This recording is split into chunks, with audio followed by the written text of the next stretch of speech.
Guilty is the result of a judicial process in which either a jury finds beyond reasonable doubt that somebody did it, or somebody admits to doing it and pleads guilty themselves. Nobody charged is guilty until somebody says they're guilty.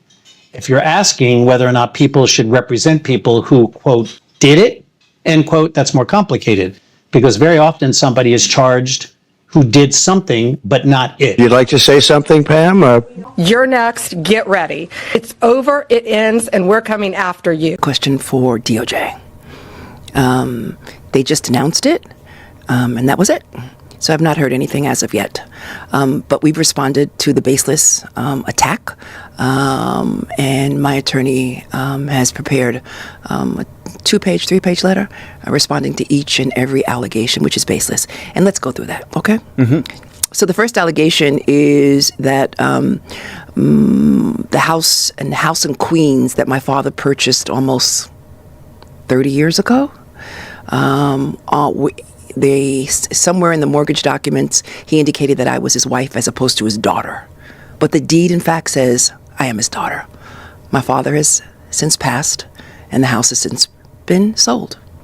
Period. Next. There's a house in Virginia that I purchased that I was a co-signer with for my niece. My niece's children, and I wanted to have her home. And so I co-signed the home. When I signed the power of attorney, I did it electronically. I wanted my niece to basically sign for me at the closing. At the bottom of the power of attorney, it indicated that I was a resident of Virginia. Prior to that, I had indicated to the mortgage broker in caps, all caps, I am not a resident of Virginia. You're Tish from Brooklyn. I'm Tish from Brooklyn, period. And in the mortgage documents, it indicates whether or not you plan on being a resident of Virginia, and I marked no, no, no. But of course, those were not publicly available. The only public document that's available is the power of attorney, which was not a basis for the mortgage. This didn't start with the Trump administration. It started with an individual who apparently was either he or he knew someone who was the subject of a case that we brought in New York. And he claims that a relative of his or a friend of his committed suicide, and therefore he was seeking revenge against me.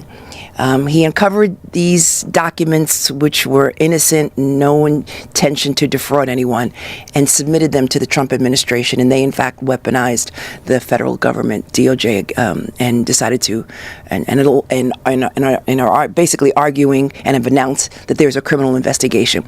Part of it is, again, this retribution campaign, and it's as a result of, one, the civil case where we secured a $454 million judgment and interest is accruing, which is on appeal in the First Department in New York. And two, because we've been very, very active standing up and defending our democracy. The capitulation to President Trump is pretty disappointing. It's upsetting that individuals decided to bend the knee to Donald Trump at all. Particularly at a time when he is seeking to reorganize government, consolidate power, and in terms of the rule of law, just, dismiss it or challenge it. And we're at the brink of a constitutional crisis. And it should be alarming to everyone who cares about liberty and freedom and our democracy and the rule of law. And these are powerful interests. Earlier you talked about marginalized individuals who are the victims of the weaponization of the federal government. It's not just marginalized individuals. It's powerful interest in this country. Powerful interest in this country. And individuals need to understand that, particularly as attorneys, we have an obligation and a duty and a mission to zealously advocate on behalf of our clients, and not to give in and not to be cowed by the federal government. Individuals expect us to stand up and fight back with zeal. Yeah. And it's unfortunate that they just decided to capitulate. Listen, a lot of this is performative politics, right? Yeah. A lot of this is for headlines. A lot of this is an attempt to basically intimidate individuals, a chilling effect on elected officials who have some steel in their backbone. Yeah. That's what this is. And so you cannot hold New York State or any other state hostage simply because we refuse to cooperate. Joining me now is U.S. Federal Housing FHFA Director Bill Pulte. Bill, good to see you. Thank you so much for being here. Well, look, I want to switch gears and ask you about your recommendation. You recommended that the DOJ investigate New York Attorney General Letitia James over alleged mortgage fraud. The AG Letitia James has responded. We don't have the video, but here's the quote. "This investigation into me is nothing more than retribution. It's baseless. It has to do with the fact that on a power of attorney, I mistakenly indicated that I was a state of Virginia resident. And prior to that, I indicated to the mortgage broker that, in fact, in bold cap letters, that I am not a resident of Virginia and never will be. They just took the power of attorney and they're using that as a basis for enforcement of their investigation." Bill, do you know why she said she was a resident of Virginia on the power of attorney, if in fact she wasn't? Well, I know that we are mortgage experts, and we only refer things that we think are mortgage fraud, and we stand 100% behind the letter. I'll let the letter speak for itself. I do know, and I have seen some reports from that subject's criminal defense lawyer saying certain things. I'll leave it to the DOJ to correct various things. But again, when we see mortgage fraud, we are going to report it. When we see mortgage fraud, we are going to prosecute it within the confines of our duties. And we are not going to be intimidated by a subject's criminal defense lawyer. We are not going to be intimidated by a politician or just because you have an Esquire behind your name. We are not going to be intimidated by people. If we see mortgage fraud, we're going to do something about it. And I think that you're going to see us be taking this on in a big way. Mortgage fraud is a big problem.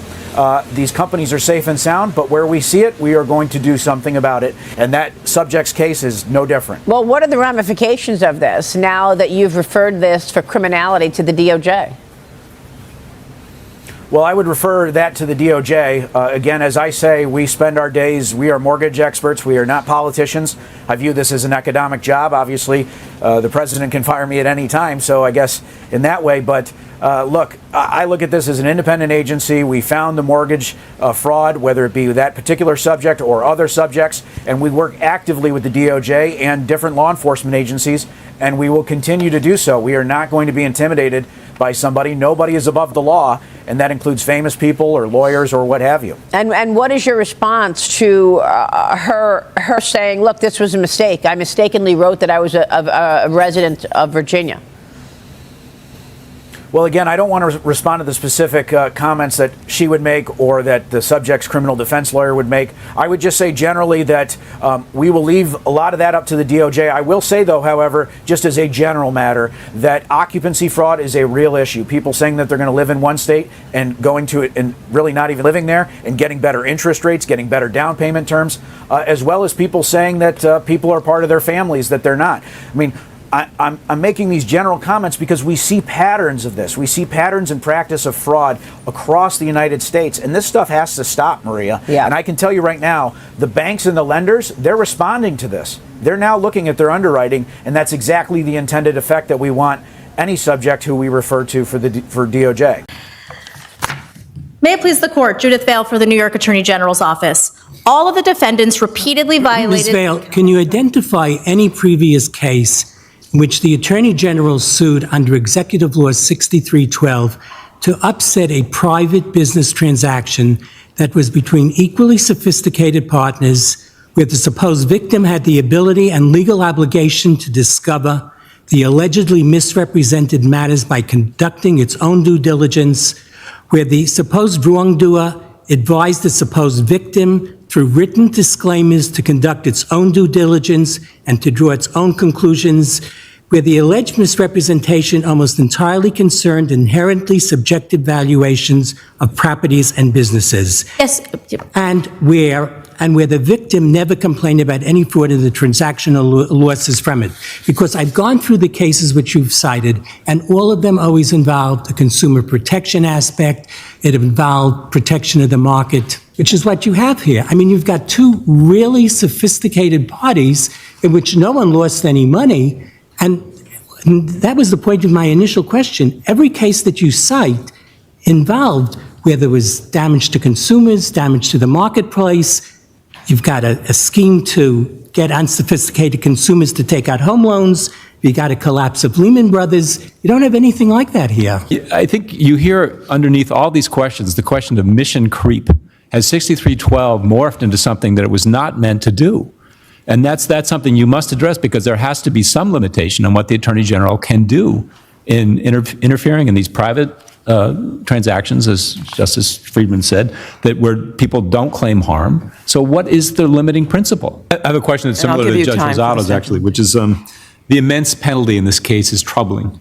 So how do you tether the amount that was assessed by Supreme Court to the harm that was caused here, where the parties left these transactions happy about how things went down? Historical backdrop to this law, how do we draw a line, or at least put up some guardrails to know when the AG is operating well within her admittedly broad sphere of 6312, and when she is going into an area that wasn't intended for her jurisdiction? That's all for today. Thank you. If you want global news to keep you up to date on any new developments, please subscribe our channel and forward our content with your friends on social media and email. Thank you very much for keep supporting me. Stay safe, be blessed. Namaste. Thank you, God bless you, and God bless America.